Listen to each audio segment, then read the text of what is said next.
Mga kapuso, simula sa Lunes, mas maaga nang mapapanood ang Fast Talk with Boy Abunda. Sino nga ba ang dream guest ni Tito Boy? Alamin sa report.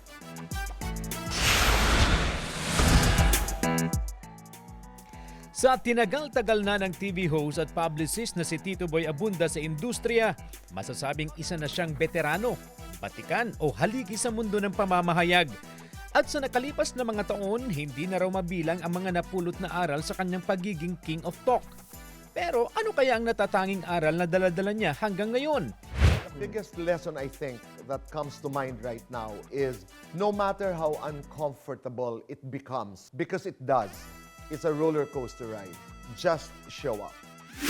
At kahit pa raw patuloy ang pag-usbong ng entertainment industry sa pamamagitan ng social media, hindi pa rin matatawaran ang mga hatid na impormasyon ng tinututukang programa sa telebisyon. Tinayak ni Tito Boy na patuloy silang magbibigay ng mga makabuluhan at exciting na usapan sa FTBA. We do the best we can. I don't do this alone.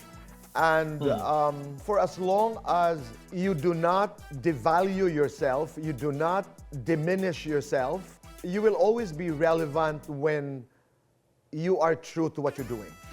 Marami raw dapat abangan sa Fast Talk with Boy Abunda sa pinaaga nitong oras.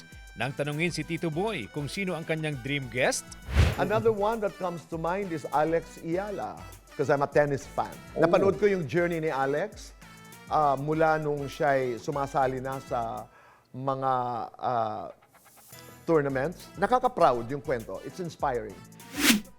mas maaga na ang kwentuhan mga kapuso dahil simula sa August 3 at 4 ay mapapanood ang Fast Talk with Boy Abunda ng 3:55 PM at simula naman sa August 5 ay 4:05 PM na ang time slot nito.